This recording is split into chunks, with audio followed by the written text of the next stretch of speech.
Right, welcome back. అంటే you tax అంటూ BJP LP నేత మహేశ్వర్ రెడ్డి సంచలన ఆరోపణలు చేశారు. గతంలో రేవంత్ రెడ్డి ట్యాక్స్ అన్నారు, ఆర్ ట్యాక్స్ అని, బట్టి విక్రమార్క ట్యాక్స్, బీ ట్యాక్స్ అన్నారు. ఇప్పుడు యూ ట్యాక్స్ అంటూ ఉత్తమ్ కుమార్ రెడ్డిని మహేశ్వర్ రెడ్డి టార్గెట్ చేశారు. దానికి సంబంధించి ఇంతసేపు మనం బీజేపీ ఎల్పీ నేత మహేశ్వర్ రెడ్డి గారితో మనం మాట్లాడాం. ఆయన అదే ఆరోపణలకు కట్టుబడి ఉన్నాను. ఉత్తమ్ కుమార్ రెడ్డితో చర్చకు కూడా సై అంటూ సవాల్ చేసిన పరిస్థితి. ఇటు బీఆర్ఎస్ పార్టీ కూడా అక్కడ యూ ట్యాక్స్ అని బీజేపీ అంటుంటే ఇక్కడ యూ టర్న్ అంటూ బీఆర్ఎస్ రంగంలోకి దిగింది. మేనిఫెస్టో, కాంగ్రెస్ మేనిఫెస్టోలో పెట్టిన అంశాలపై కాంగ్రెస్ ప్రభుత్వం అధికారంలోకి వచ్చాక యూ టర్న్ తీసుకుంటుంది. ధాన్యం మొత్తానికి బోనస్ ఇస్తామంటూ మేనిఫెస్టోలో పెట్టారు. ఆ తర్వాత యూ టర్న్ తీసుకొని కేవలం సన్నవడ్లకు మాత్రమే బోనస్ ఉంటుంది, దొడ్డు వడ్లకు బోనస్ ఉండదని చెప్పారు. దీనిపై బీఆర్ఎస్ గరం అవుతుంది. మాజీ మంత్రులు హరీష్ రావు, కేటీఆర్ ఇదే అంశంపై ఈరోజు స్పందించారు. వారు ఏమన్నారో ఒకసారి చూద్దాం. సావు కబురు చల్లగా చెప్పినట్టు ఓట్లు డబ్బాలు పడంగానే తెల్లారే చెప్పింది. డబ్బాలు రాత్రి సీల్ అయినాయి. పొద్దుగాల రివ్యూ మీటింగ్ పెట్టి సన్నవడ్లకి మాత్రమే ఇస్తాం బోనస్ అని చెప్పింది. ఇదేదో మరి ఎన్నికల్లో ఎందుకో ప్రచారంలో చెప్పబోతుంది. మీ బహిరంగ సభల్లో సన్నాలకు మాత్రమే బోనస్ ఇస్తామని చెప్తే పొల్లు అయిపోదురు కదా. రైతులు నిర్ణయించుకుందరు కదా. రైతులు సరి అయిన నిర్ణయం తీసుకునే అవకాశం ఉండేది కదా. అంటే ఓడ దాటేదాకా ఓడ మల్లప్ప, ఓడ దాటినాక బోడ మల్లప్ప. డబ్బాల ఓట్లు పడేదాకానేమో వడ్లకు బోనస్ అన్నారు. డబ్బాలలో ఓట్లు పడి సీలు పడంగానే సన్నాలకు మాత్రమే బోనస్ అంటున్నారు. ఇది రైతులను మోసం చేయడం కాదా? అసలు తెలంగాణలో పండించేదే దొడ్డు వడ్లు. 80-85% వడ్లు మన దగ్గర పండేటియే దొడ్డు వడ్లు. ఆ దొడ్డు వడ్లకు మేము బోనస్ ఇయ్యం కానీ సన్న వడ్లకు ఇస్తామని చెప్పి సన్నాయి నొక్కులు నొక్కుతున్న సన్నాసి కాంగ్రెస్ ప్రభుత్వానికి బుద్ధి చెప్పాలి అంటే గ్రాడ్యుయేట్లు దయచేసి 27 తారీఖు నాడు గొంతు విప్పాలే, తప్పకుండా మీ తీర్పునియాలి. రైట్, ఇదే అంశంపై చర్చిద్దాం. మనతో పాటు డిబేట్లో జాయిన్ అవుతున్నారు కాంగ్రెస్ ప్రధాన కార్యదర్శి అద్దంకి దయాకర్ గారు, అదేవిధంగా బీఆర్ఎస్ నుంచి ఆ పార్టీ ఎమ్మెల్సీ భాన్ ప్రసాద్ గారు కూడా మనకు లైవ్లో అందుబాటులో ఉన్నారు. ముందు అద్దంకి దయాకర్ గారితో మాట్లాడదాం. అద్దంకి దయాకర్ గారు, 2 అంశాలు. ఇప్పుడు ఇంతకుముందే ఒక 10-15 నిమిషాలు మేము మహేశ్వర్ రెడ్డితో కూడా మాట్లాడాం. బీజేపీ శాసనసభాపక్ష నేత ఆయన, గతంలో మీ పార్టీలో ఉన్నారు. ఆయన ముందు మీకు గుర్తుండే ఉంటుంది, ఆర్ ట్యాక్స్, రేవంత్ ట్యాక్స్ అన్నారు. ఆ తర్వాత రాహుల్ రేవంత్ ఆర్ఆర్ ట్యాక్స్ అన్నారు. అది ఏకంగా ప్రధాని నరేంద్ర మోడీ కూడా ఎన్నికల సభల్లో ప్రస్తావించారు. ఆ తర్వాత బీ ట్యాక్స్ అని బట్టి విక్రమార్కను టార్గెట్ చేశారు. బట్టి విక్రమార్క వసూలు చేస్తున్నారు అన్నారు. ఈరోజు యూ ట్యాక్స్ అంటూ ఉత్తమ్ కుమార్ రెడ్డి శాఖలో, సివిల్ సప్లై శాఖలో అవినీతి జరిగింది, ఆ డబ్బులను ఢిల్లీకి పంపించారు ఎన్నికల కోసం అనేది ఆయన చేసిన ఆరోపణ. అది ఒక అంశం. దానికి సంబంధించి ఆయన మాట్లాడారు. ముందు దానిపై రియాక్ట్ కండి, ఆ తర్వాత 2వ అంశంలోకి వెళ్దాం. పా ట్యాక్స్ గురించి తెలుసుకోమని చెప్పిండ్రు ఆయనకు మాట్లాడినప్పుడు. బీజేపీ వాళ్ళు ఎట్లా రారు కానీ మాట్లాడి అవతల పడతారు, కానీ పా ట్యాక్స్ గురించి అడగమనండి, అప్పుడు తెలుస్తుంది. దాని గురించి ఆయనకు తెలుసో లేదో నాకు తెలియదు, కానీ ఆయన ఒక ఐడెంటిటీ క్రైసిస్ లో పడ్డాడు మనోడు. అరే నేను బీజేపీ ప్రతిపక్ష నేతగా ఉన్న అంత ప్రతిపక్ష నాయకులు అంటే బీఆర్ఎస్ వాళ్ళు అయినరు, మా పరిస్థితి లేదు ఏందని చెప్పి ఎవరో ఒకళ్ళు చెప్తా ఉన్నా కొద్దిగా ట్యాక్స్ల మీద పడ్డాడు. వాళ్ళ ట్యాక్స్లు బాగా తెలుసు కదా, జిఎస్టీ తెలుసు బాగా, తర్వాత ఇన్కమ్ ట్యాక్స్ తెలుసు. ఇప్పుడు నేను అందుకనే పా ట్యాక్స్ కూడా తెలుసుకోమని చెప్తున్నా. మిత్రునికి ఎప్పుడైనా గడిస్తే చెప్పు, లేకపోతే ఇట్లా అన్నాడు నీ దానికి కౌంటర్ గాని చెప్పు. అదాని, అంబానీ, అదాని ట్యాక్స్లు మరి ఎట్లా కొట్టేస్తుందో బీజేపీ. అందుకనే వాళ్ళకి ట్యాక్స్లు గుర్తొస్తున్నాయి, పొద్దున్న లేసే ట్యాక్స్లే. తర్వాత అన్నిటికంటే ముఖ్యంగా ఏంటంటే బీజేపీ కొంత కన్ఫ్యూజన్ లో పడ్డది. ఇప్పుడు అసలు ఏం జరుగుతుంది, మాకు ఏం జరిగింది, వాళ్ళేమో చాలా ఆశ పెట్టుకున్నారు. 12-14 అసలు ఒక ఎంఐఎం కూడా మాదే అన్నది. కాబట్టి ఇప్పుడు అటు ఇటు పోయేసరికి మళ్ళీ కాంగ్రెస్ వచ్చేటట్టుంది, కదేందమ్మా అని చెప్పేసి కొంచెం అది మాట్లాడుతున్నట్టు. కానీ పెద్దగా వాళ్ళ మాటల్ని అంటే సివిల్ సప్లై శాఖలో తరుగు పేరుతో కోట్ల రూపాయల స్కామ్ జరుగుతుంది, ఆ డబ్బులనే వాడుకుంటున్నారు, అవినీతికి పాల్పడుతున్నారు అనేది ఆయన ఆరోపణ. సరే, ఆరోపణ పక్కన పెడితే ఈ తరుగు పేరుతో జరుగుతున్న దందా మీ దృష్టికి రాలేదా? ప్రభుత్వం దృష్టికి రావట్లేదా? అది తరుగు పేరుతో వస్తే వారిని రేపంటే ఉండరేమో కానీ ఎల్లుండి అట్లా రమ్మనండి మహేశ్వర్ రెడ్డి గారి. గతంలో కూడా చెప్పిన ఎట్లా జరుగుతుందో ఒకసారి చెప్తే, లేదంటే చీఫ్ సెక్రటరీ గారి దృష్టికైనా పోనీయండి. రేవంత్ రెడ్డి గారి కంటే వచ్చి మాట్లాడలేరు. ఎందుకంటే ఇప్పుడు మళ్ళా పోయి ఆయనతో కలిసి మాట్లాడితే మళ్ళీ ఎక్కడ ఉన్నదని అనుకుంటారు. కానీ ఇక చీఫ్ సెక్రటరీ గారికి తరుగు ఎట్లా పోతుందో చెప్పాలి. ఎందుకంటే ఇది 4th టైం కూడా కదా, ముఖ్యమంత్రి గారిని కావాల్సిన అవసరం లేదు. చీఫ్ సెక్రటరీ గారికి ఇట్లా జరుగుతుందని చెప్పమండి. ఎందుకంటే ఇప్పుడు మెయింటెనెన్స్ అంతా కూడా కలెక్టర్లు తర్వాత ప్రిన్సిపల్ సెక్రటరీలు చీఫ్ సెక్రటరీ కంట్రోల్నే ఉంది కాబట్టి వారి దృష్టికి తెస్తే మేము కూడా ఏ అంశాల మీద ఎట్లా నష్టం జరుగుతుందనే విషయంలో మనం రైతులకు మంచి చేసే పని చేద్దాం. కానీ రాజకీయాల కోసం ఊరికేనే మాట్లాడి పరువు తీసుకోవద్దు. ఎందుకంటే ప్రజల కోసం ఆలోచించేటప్పుడు నిజాయితీగా ఆలోచించాలని మిత్రునికి ఒక సూచన. రైట్. భాను ప్రసాద్ గారు, ఈ మహేశ్వర్ రెడ్డి గారు చేసిన ఆరోపణలు, ఆ ఆర్ ట్యాక్స్ కానీ, బి ట్యాక్స్ కానీ, యూ ట్యాక్స్ కానీ, ఇలాంటి ఆరోపణలు మీకేమైనా వాస్తవం కనిపిస్తుందా బీఆర్ఎస్కి? అది కేవలం రాజకీయ లబ్ధి కోసం బీజేపీ చేస్తున్న ఆరోపణలు గానే మీరు చూస్తున్నారా? అంటే ఈ రాష్ట్రంలో అతి ఎక్కువ రైస్ మిల్స్ ఉన్నటువంటి ప్రాంతం నుంచి నేను రిప్రజెంట్ చేస్తున్నాను. నా సొంత నియోజకవర్గం అయినటువంటి పెద్దపల్లి జిల్లాలో అతి ఎక్కువ నెంబర్ ఆఫ్ రైస్ మిల్స్ హైయెస్ట్గా ఉన్నటువంటి ప్రాంతం అది. అవును. ఇప్పుడు ఏ యూ ట్యాక్స్ గురించి చెప్తున్నారు, ఇది యూ ట్యాక్స్ కాదు. ఇది నేను యూ ట్యాక్స్ అన్న కానీ ఇది ఒక పెద్ద స్కామ్. ఇది ఒక పెద్ద స్కామ్. ఈ స్కామ్ని మనం ఒకసారి గమనించినట్టయితే గతంలో బీఆర్ఎస్ పార్టీ ప్రభుత్వం ఉన్న సమయంలో రైతుల దగ్గర నుంచి పెద్ద ఎత్తున ధాన్యాన్ని కొనుగోలు చేసి అవన్నీ కూడా రైస్ మిల్లర్స్కి ఇవ్వడం జరిగింది. రైస్ మిల్లర్స్ దగ్గర ఆ స్టాక్స్ ఉండాలి, వాళ్ళు లెవీ పెట్టాలి. కానీ వాళ్ళ లెవీ పెట్టలేదు, వాళ్ళ దగ్గర స్టాక్స్ నిల్వ ఉన్నాయి. ఆ స్టాక్స్ నిల్వ ఉన్నటువంటి స్టాక్స్ని ఈరోజు రాష్ట్ర ప్రభుత్వం అమ్మే ప్రయత్నం చేసింది. ఈ అమ్మేటువంటి ప్రక్రియలో కూడా టెండర్స్ ఇన్వైట్ చేశారు. టెండర్స్ ఇన్వైట్ చేసి ఆ టెండర్స్లో గతంలో మేము ఏదైతే బీఆర్ఎస్ పార్టీ ప్రభుత్వం ఉన్న సందర్భంలో 10 కోట్ల రూపాయల టర్నోవర్ ఉన్న వాళ్ళు కూడా పాల్గొనవచ్చు అని పెట్టినటువంటి టెండర్ని ఆ 10 కోట్ల నుంచి 100 కోట్లకు పెంచారు. 100 కోట్లకు పెంచడంతో స్థానికులు ఎవరు కూడా పాల్గొనేటువంటి టర్నోవర్ లేకుండా అయిపోయింది. కొంతమంది ఢిల్లీ నుంచి వచ్చి పాల్గొన్నారు, కొంతమంది ఇతర రాష్ట్రాల నుంచి వచ్చి పాల్గొన్నారు తప్పితే ట్రేడర్స్ ఎవరైతే ట్రేడర్స్ ఉన్నారో వాళ్ళు వచ్చి పాల్గొన్నారు. ఆ లిమిటేషన్ మార్చడం ద్వారా ఈరోజు కొద్ది మందికే ఎలిజిబిలిటీ వచ్చినటువంటి పరిస్థితి. వాళ్ళు ఏం చేశారంటే ఈరోజు 2000 రూపాయలకి 2007 రూపాయలు మ్యాక్సిమం, 2000 రూపాయల నుంచి 2007 రూపాయలు మ్యాక్సిమం వాళ్ళు కోట్ చేయడం జరిగింది. ఓకే. ఈరోజు మళ్ళీ అదే రైస్ మిల్లర్స్ దగ్గర నుంచి వాళ్ళు ఎటువంటి ప్రొక్యూర్మెంట్ చేయట్లేదు. ప్రొక్యూర్మెంట్ చేయకుండానే అదే రైస్ మిల్లర్స్ దగ్గర నుంచి వాళ్ళు 2300 రూపాయలు కలెక్ట్ చేస్తున్నారు. దయాకర్ గారు, అంటే టన్నుకు 300 రూపాయలు అంటే 35 లక్షల 30 అనుమానాలు కదండి. ఇది వాస్తవం, ఇది పక్కా వాస్తవం. 35 లక్షల టన్నులు ఇంటూ 250 రూపాయలు అంటే 700 కోట్ల రూపాయల స్కామ్. ఇది 700 కోట్ల స్కామ్ జరిగింది అనేది బీఆర్ఎస్ కూడా చేస్తుంది. దీనిపై విమర్శ, 700 కోట్ల రూపాయల విచారణకు సిద్ధమా మీరు? అంటే సిట్టింగ్ జడ్జితో విచారణ జరపాలని కూడా డిమాండ్ చేశారు మహేశ్వర్ రెడ్డి గారు. మీరు సిద్ధంగా ఉందా ప్రభుత్వం?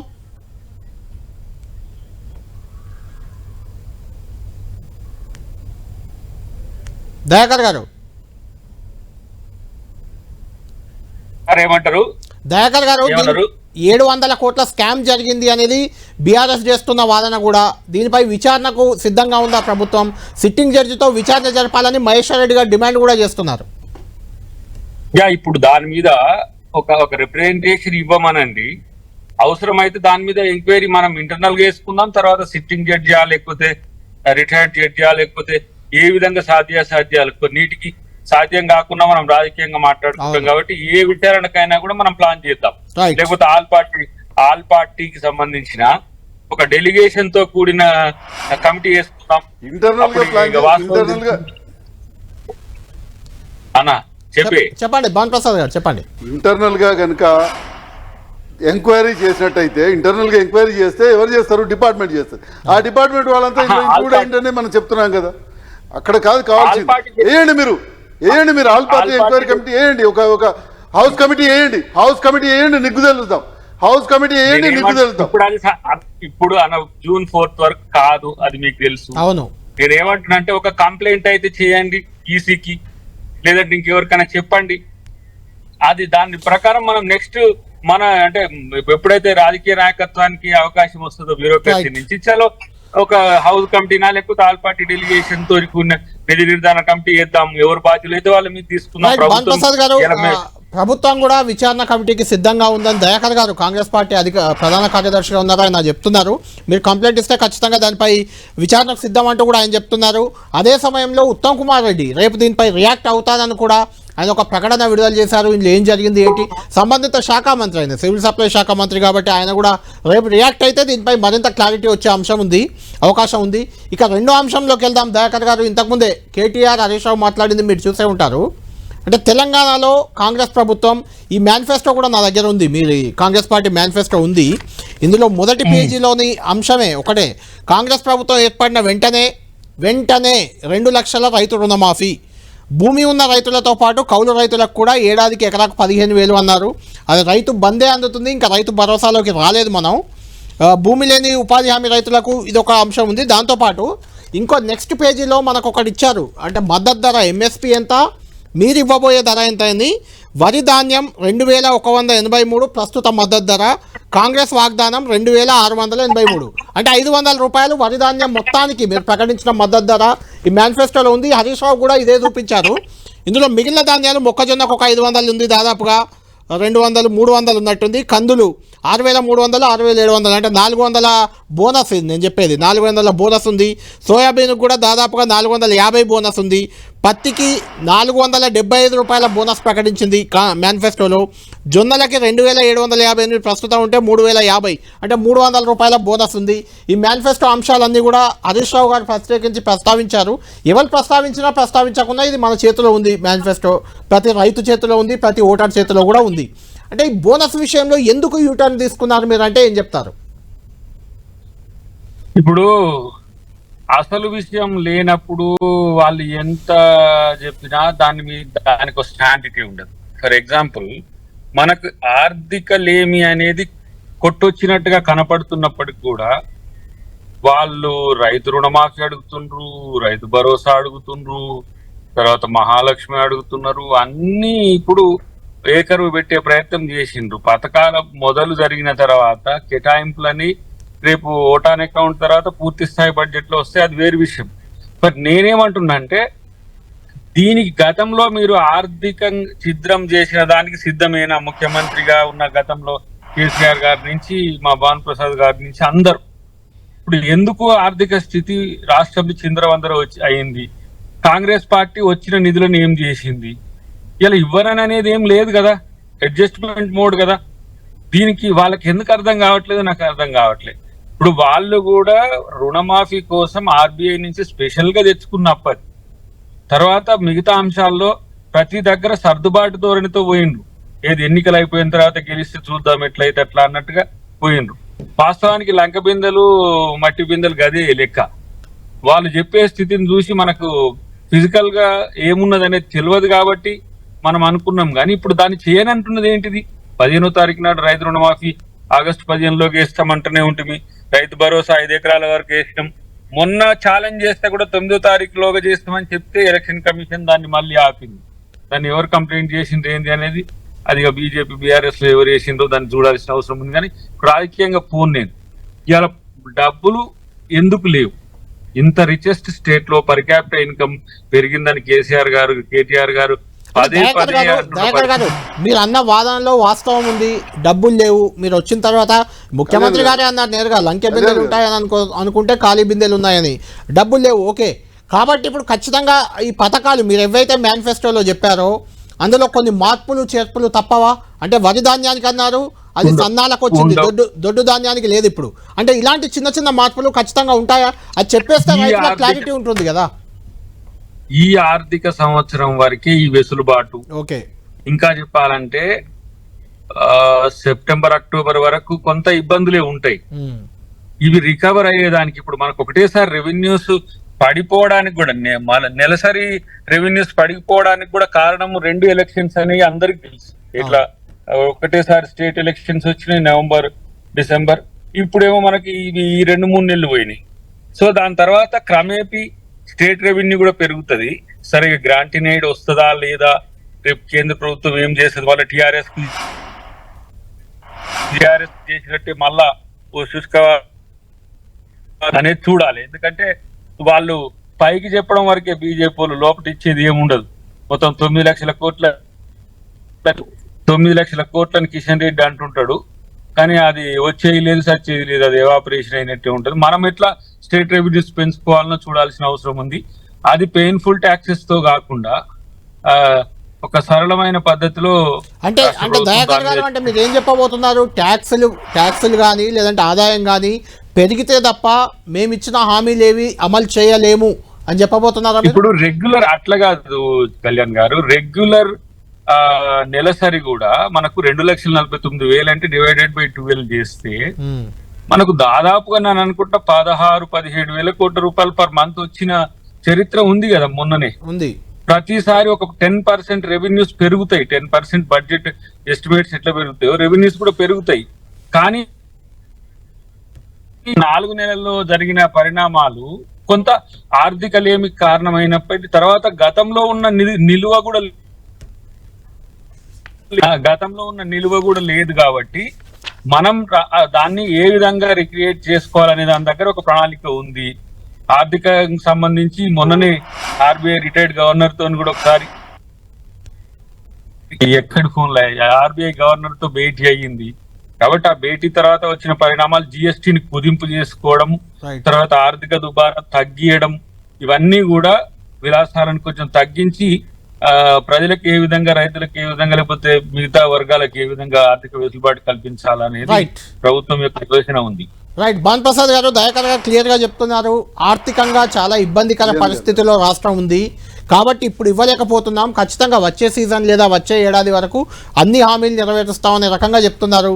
ఇప్పుడు దొడ్డు వడ్లకు ఇవ్వలేము బోనస్, కేవలం సన్న వడ్లకు మాత్రమే ఇస్తామని ప్రభుత్వం ఆల్రెడీ ప్రకటించింది.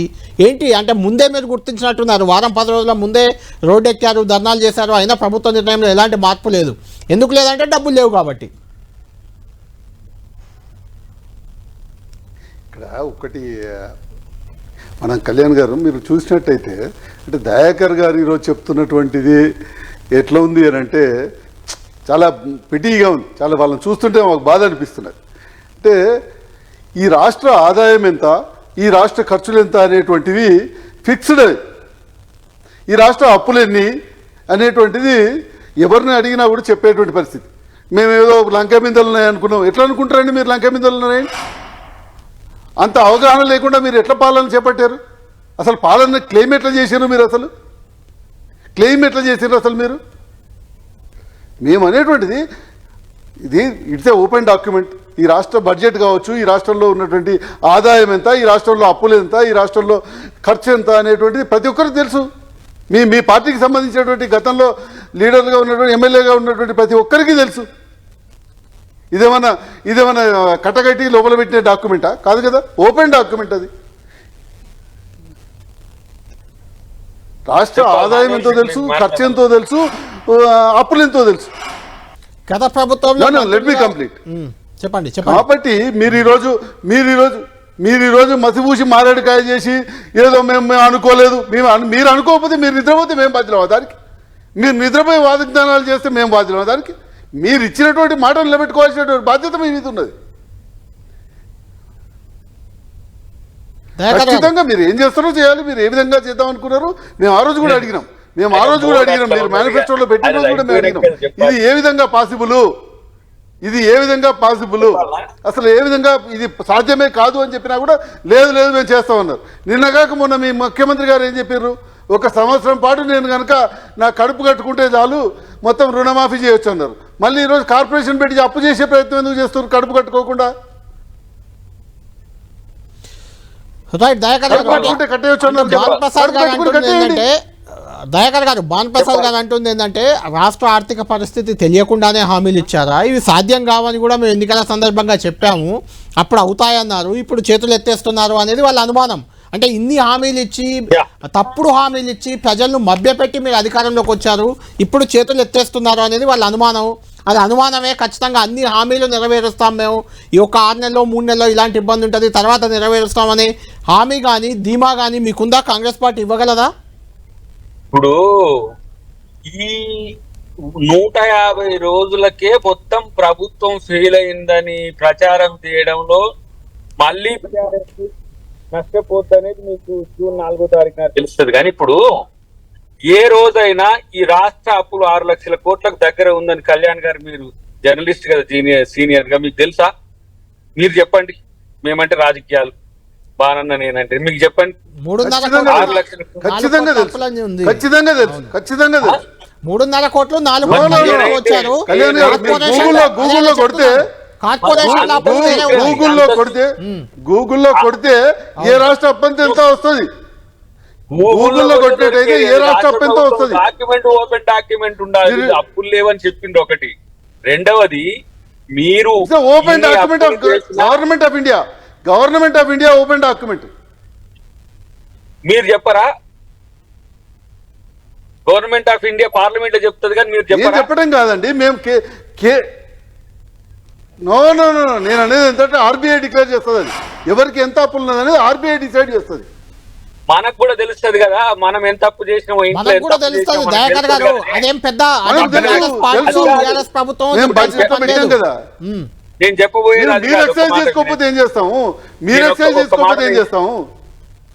చెప్పండి. కాదు, నేను ఒక్క మాట చెప్పేది వినండి. ఇప్పుడు ఈ డాక్యుమెంట్ ఉన్నది, ఈ డాక్యుమెంట్ కు తగ్గట్టుగానే వాళ్ళు డిస్క్లోజ్ చేసి మేము భవిష్యత్తులో 3వసారి అధికారంలోకి వస్తే ఇవే చేస్తామని రమారమి 16,000 రైతు రుణమాఫీ. కానీ చిన్న తేడా ఉంది దయాకర్ గారు, చిన్న తేడా ఉంది. మొదటి ఇయర్ ఇది, 2వ ఇయర్ ఇది, 3వ ఇయర్ ఇది అనే రకంగా చెప్పారు వాళ్ళు. నేను చెప్పేది రమారమి 16,000 చెప్పాం.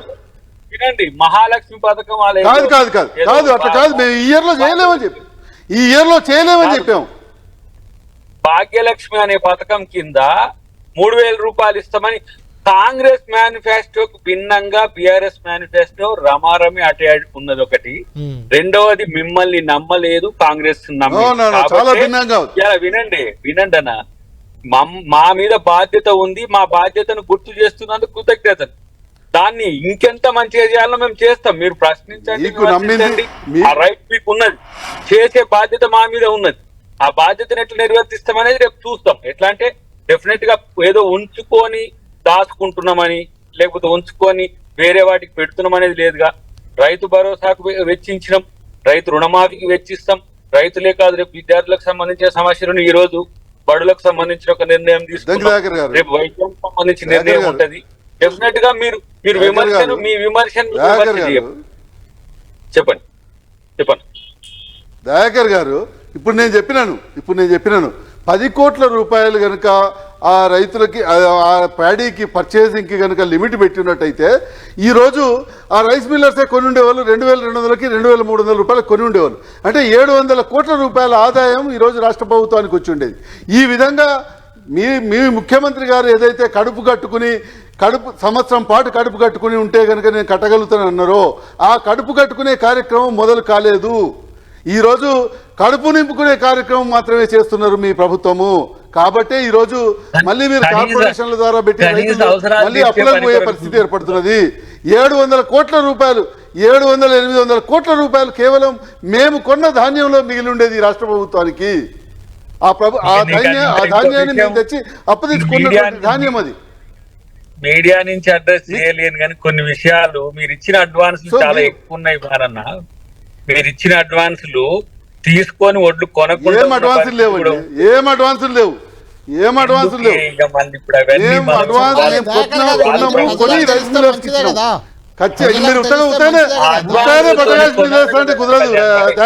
ప్రజల డబ్బే కదా, కుదరదు. ఖచ్చితంగా మేము it's an open document. It is an open document. ఏదో ఉత్తరానే బట్టగాల్చి చేస్తామంటే కుదరదు. ఈరోజు ఏ ఎక్కడికంటే అక్కడికి మేము ఎక్కడికంటే అక్కడికి చర్చకు సిద్ధంగా ఉన్నాం. ఎక్కడ చర్చ పెట్టారో పెట్టండి, మేము చర్చకు సిద్ధంగా ఉన్నాం. నేను ఫస్ట్ సెషన్ జరిగినప్పుడు ఆ రోజు ఆ అంశం మీద చర్చకు సిద్ధంగా ఉన్నాను.